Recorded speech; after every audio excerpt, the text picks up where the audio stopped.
How's it going, everyone? My name is Masih and welcome to the 12th episode of our Bloodborne walkthrough. In the previous episode we managed to go through the majority of Yargul, and now we're ready for the last part. We came here to upgrade our weapon to a +9, and now we're ready to take on the final part of Yargul and kill the one Reborn. The thing is, the next boss is going to be a DPS race, so keep that in mind. You want to bring your A game in terms of DPS. Teleport to Yargul, the unseen village, and we're going to get to the elevator that we managed to open at the end of last episode. That elevator is going to, if you remember, there's going to have a hole in the shaft. That sounded very weird, but it has a hole in the wall that you can roll through and then find a rather hidden area. That thing we're going to find over there is going to allow us to skip not the content but the enemies of the game, of this zone. So you might have to deal with a lot of ambushes and such if you don't take this, but if you do take this, you're going to be just fine. We're still gonna loot everything, so don't worry about it. Just keep that in mind that we are gonna loot everything. But yeah, come over here, kill some doggos. We're doing a lot more damage, which is pretty good. There we go.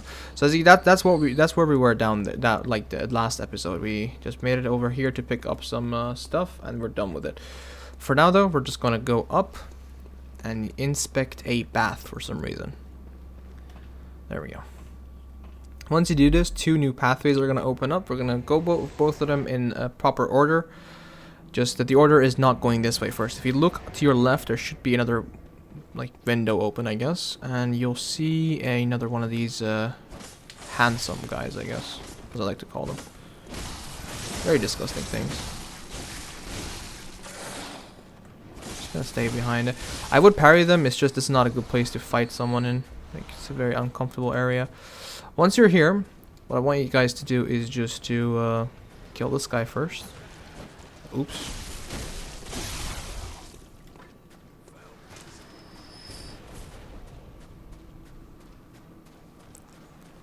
And pick up the loot that is over here, and then you want to go up.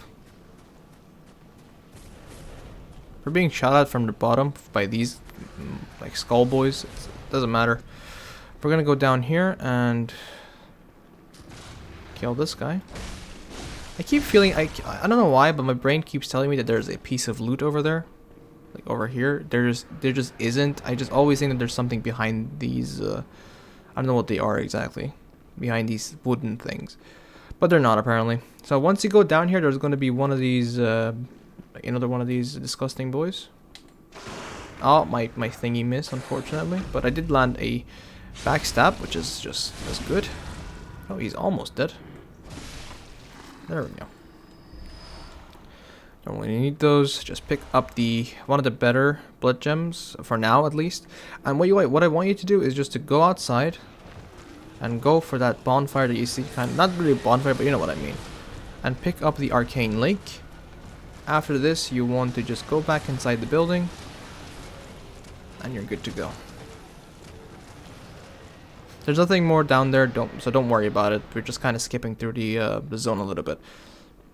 So normally, if you wanted to come through the zone, without finding this kind of a shortcut, you have to go through from over there all the way to over there, which is going to be a long way for you. But by doing this, not only we loot more stuff, we just have an easier time. We don't have to deal with the Jack-in-the-Box guys, which is honestly pretty good. As always, you want to rush the lady down. Pick up item, pretty cool, and then go down here.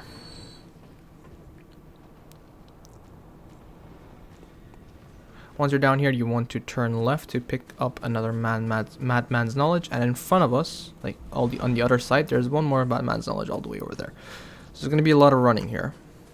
So let me explain about the next boss while we're at it. The next boss is going to be a big boy, pretty much like the Tower Knight. It's going to have wizards on top of some of the stairs shooting at us with fire spells. So you can either go up there and deal with them and then come kill the boss, or you can go ham at the boss. What I like to do is to go ham at the boss. It's just more fun in my opinion, and it's easier. The thing is, the boss has 2 deadly attacks that I recommend you guys avoid. One of them is an AoE attack around him that does a lot of damage. The other one is a corpse rain attack that he makes corpses rain from the sky, and it might destroy you. So be very careful. And as soon as you stumble the boss's kind of a head is going to drop down. You want to attack his head as much as possible because that's kind of his weak spot. before you enter the room, be sure to buff up and everything, because if you stand still, it's going to do a lot of damage to you. Just go in and just keep running. He won't be able to hit you if you keep running. There we go. Make it all the way over here and start attacking. You want to use as many transform attacks as possible. And as you can see, when he drops down, and I'm stuck, but you want to attack his head over there, like that. Yeah. Okay, he's doing the corpse train attack. You want to avoid that a little bit. Be careful. Thing is, it might get... Oh, there it is, the corpse train attack again. So you want to be careful about the people who are shooting at you at the same time as well, because they can be pretty dangerous, I would say.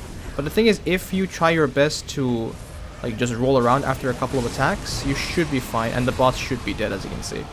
So this boss is just a chunky boy for no reason. He's not really that strong. He just looks very strong, you know what I mean? So he's not that big a deal. As you can see, I killed the boss before my fire buff even ran out. That just shows how incompetent this boss is. My beast hood is almost at full, so you can see that it's just an easy boss. There's nothing to it. It's just a very basic boss. Looks scary, looks kind of even cool, you would say, but it is a bit unfortunate that that's just all for show. It's kind of like Tower Knight again. Very cool looking boss, just very easy, unfortunately. Activate the lantern, but we're not going to go through with the lantern yet. Gonna go up here.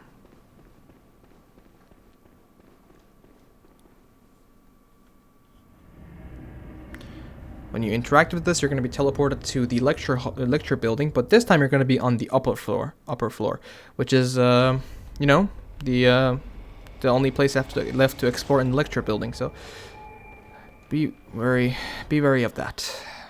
Once you go outside, you want to go forward to this room. Be careful about the guy that is waiting for you in a second. So just let me show you. Pick up the sedatives, and you can see that there's a dude up there. Don't walk, just go back like this, and you should be fine. I feel like my weapon should be doing a lot more damage. How much? I have 40 skills. I need to get it to 50 as soon as possible at this point. Okay.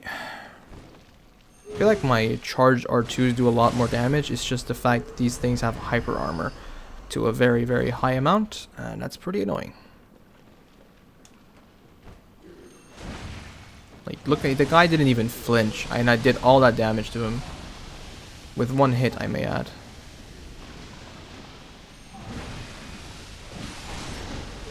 At least they die in one charge R2. So, once you're here, you want to go through this door. And you want to go this way. And we're above the place that made our FPS drop previously when we were here, you can see. When we fought those guys last time we were here, and now we're gonna, well, not fight them, pretty much. Oh, god damn it. No. There we go. One more attack. I don't have stamina. It's no big deal. Okay, so you're here. You make it all the way back to the beginning. Just a kind of a shortcut, I would say, if you died here. And yeah, we're gonna continue going on. And then this next one is going to have an ambush in it, so be careful about this guy. You don't want to get hit by this guy. I mean, not in terms of an ambush, I guess. I did get hit anyway, but it's okay. There you go. Open this, and this is not. It's not really. It doesn't really have anything in it. It's just kind of a guide for you to know 3 third chords. It's kind of important. It's gonna come to play later. For now, don't go through this door. Please don't do that. I'm going to apply bolt paper and try my best to kill this guy as fast as possible. So let me just see. There we go. Hello, guy. I have a sense that like rolling has more iframes. I don't know why. I just feel like it. Let's see what attack he does. Okay, he's doing some garbage attacks here. He did get hit by that one, but it's okay. Yeah, he's not doing the attack where it makes his bones stick out. And that attack will be the most optimal one, because it's just you know, it allows you to get an instant knockdown on him. Don't go down this ladder yet. You can see it from here. Just don't go down for now. What I want you guys to do is just to go over here. There's another one of these lecture hall places. But this one actually has something at the end of it. There we go. There's a chest over here, which has the communion rune, I believe. Yeah, there we go. And now we're going to go all the way back. It's kind of tedious to go back and forth constantly, but it is what it is, I guess. It is what it is. So, go through here. You want to go outside. And there these guys are. Pretty tanky. But these things are pretty much Quicksilver. Like, so they should be dropping Quicksilver bullets. I'm just getting a bit unlucky, I guess. Okay, these guys should be stacked up. I feel like they should be more stacked up than they are at the moment. I remember being able to kill these guys when they were stacked. Come over here and pick up the Titanite. I keep saying Titanite chunk. Bloodstone chunks. There we go. This is not Dark Souls. This is Bloodborne. And you want to go over here. Climb down this ladder, and you're going to be confronting Patches, who FD over. The only twist is that this guy is a spider this time around for some apparent reason. I don't even know why. I tell him that you think ill of him, and if you do that, he's going to be, hey, I'm going to give you a rune, okay? And it's a really good rune. You need it. It increases the stamina for you even more, so it's pretty useful. We're done for now. As you can see, that door just leads us back to the place where we talked to him first, which was the lower level of the lecture building, which is not that big a deal. Once you've done everything here, you want to go through this door that will lead us to the final zone of the game. We still do have 2 optional zones left in the base game, and of course the DLC, but this is practically the last zone of the game, which is weird because honestly I feel like this game is just super short. It's just way too short in my opinion, but it is what it is. So you want to go outside. And these guys, they're a bit weird, these enemies. If you kill them normally, they will have maggots popping out of them, but if you kill them with fire somehow, they will be more chill. And I think they will be okay with a visceral attack. So if you visceral them, there should not be any maggots coming out of them. Let me see. Yep, true. Facts. Because you just ripped the stuff out of them anyway.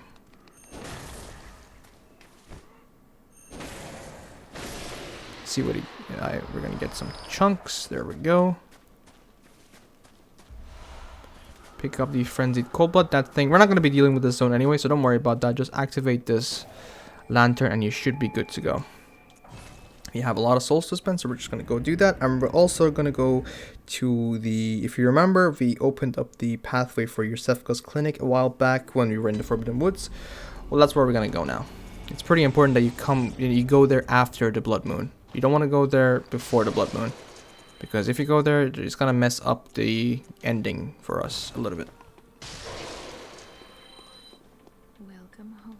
So, channel the blood echoes and start putting points into that skill, because we need that to be higher at this point. Eileen's questline is also accessible to finish at this point, but I don't recommend you guys do that for now. It's because it's just simply way too dangerous. Like, the person that you have to kill, the Bloody Crow of Canehurst, which is the enemy hunter that you're going to be killing, that guy is the second hardest, maybe, enemy hunter that there is. So be very careful about what you do. Okay. Once you're in Iosefka's clinic, if you remember, we sent the dude who we hated here, so just go get the rewards for him. I think it's just Numbing Mist, but... Oh yeah, it's the Blood Moon. Yeah, if you want a reward from her, just come here before the Blood Moon, I forgot. Yeah, this is the Blood Moon. She's kind of not in the best status at the moment. It's just, yeah, she's not really feeling good, trust me. Anyway, come outside and turn right to the shortcut that we opened. And we're gonna go this path that we didn't take previously. There we go.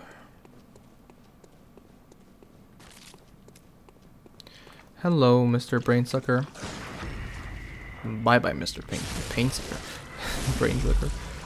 Yeah, the parries do a lot of damage to these. These guys are very good against basic damage, but like parry damage, visceral attacks do a lot of damage to these guys. Go up the ladder over here. We do have Canehurst remaining. Canehurst, in my opinion, is not really I mean, it is an optional zone, but I don't really think it is because it just simply has way too much content in it. In terms of like quest lines and bosses and such. Not bosses. It has a boss. It's just in my opinion, it feels like more main content rather than compared to Upper Cathedral Ward and Nightmare Frontier. Okay, once you're here, you want to turn left first. I'm going to bust out the torch to be able to see a little bit. And this is the guy that we sent here, pretty much. Pungent Blood Cocktail.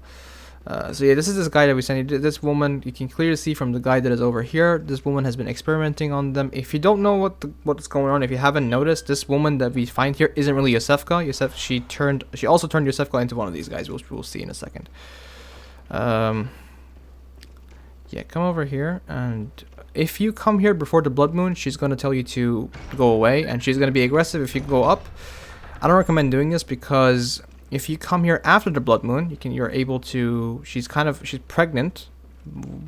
She's carrying the child of a great one, and if you kill her, she's gonna give you an umbilical cord, and we need 3 umbilical cords to get the ultimate ending. You can even see, like, it's so clear that like she's sitting in a very sexual position. It's just super clear that like she's been impregnated by a great one. It's just a very interesting thing in general. But pick up the 3rd umbilical cord, and we're done with this area. Might as well go to the hidden place, I would say, in the Hunter's Dream. I'll show you where we're gonna go. If you remember, there was a door in the place where we fell down from the Upper Cathedral Ward. I don't know if you remember specifically, but there was a place where you did a lot of parkour around it and went all the way down, killed the beast. In the middle of it, there was a door that we could have opened, but I said that we will leave it for later. Well, this is later, I guess. So we're just gonna go do that. Open this door, and you can see that this is what Iosefka has turned into. Pick up the Canehurst summons. If you're wondering how I know this is Iosefka, well, this is the reason. You'll see in a second. She's gonna die, and we gotta use the first vial that we got from her, but since you can't pick up 2 of them, but she drops a blood vial of Iosefka, which just goes to show that it's just her. Okay, there we go. Go down here.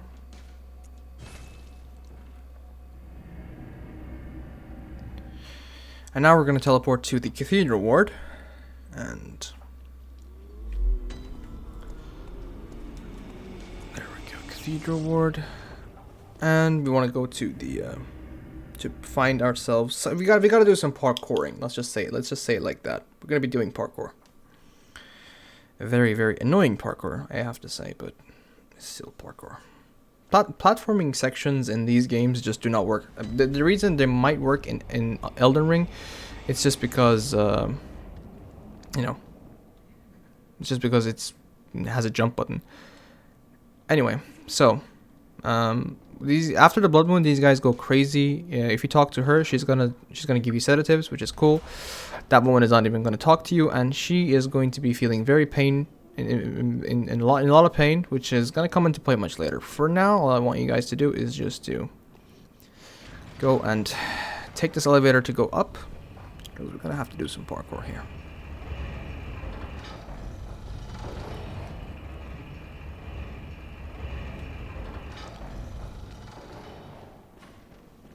Get past everything, no problem. Don't worry about it. I'm gonna go get past this guy as well, and just jump down. It's okay. There we go. I want to heal myself to full just in case because I'm simply scared. But so what we want to I'm so stupid. I should not have jumped down from there, but I just did. So we're going to try this anyway, since it's kind of a random thing that might happen or might not happen. We might die here, but if we do die, it's going to be... Oh, we're going to die.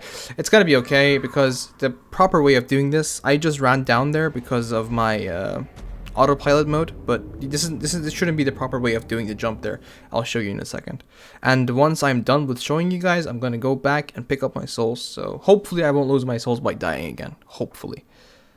I don't even know why my brain told me to go down there. It's just, I think it's just automatically, it just goes into the, me thinking, hey, I'm going to go down there anyway. So I don't realize that I'm going to have a different jump compared to the last time I was here. Plus, I'm pretty tired. It's pretty late here. It is what it is. Just very casually just go up. Ignore that anything happened. Sent the elevator back down just in case I die again. Even if I do die, it's only 20,000, so it's not that big a deal. Worse things have happened. Worse things. Just going to heal myself just in case. I want to be at full health at all times. And once you're here, you kind of want to... Okay, so this gets a bit confusing, okay? What I want you guys to do is just to... You can kind of see that we have a kind of a pillar down there. And the way to get to that is kind of by doing a walk-off from here. Kind of. Like, not... Like, it's a bit weird. It's just a bit confusing, I would say. But if you roll like this, please, thank you. There we go. Just heal yourself just in case. Do one more drop down. And here you are. If you enter this area, you're going to get the achievement for it. So that's that. If you get into this area, actually. And once you're here, this is, you can see the kind of the origins of the dream here. This is where the dream has been based on, kind of. Which is pretty cool, I would say. It's a pretty neat detail that they actually put the original version of this. Come over here and pick up the doll set, which is pretty expensive. We're gonna go sell it. Old hunter bone. It's a hunter tool that allows your dodges to be faster and give you more iframe. Pick up the third of the umbilical cord, which is the second umbilical cord that we got. So we need one more to go. And of course, you can see the original doll, of course. Come over here and pick up the hair ornament. And you're good to go. So, I'm going to close out the video right here when I go to the Hunter's Dream. And I'm going to go pick up my souls in the meantime, since I don't want to lose out on my souls. So, yeah. Gonna do the outro when I actually land. There we go. Hope that you guys enjoyed the video so far. And if you did, be sure to leave a like. Don't you dare go hollow, and I'll see you guys in the next one. Have a good one, and peace.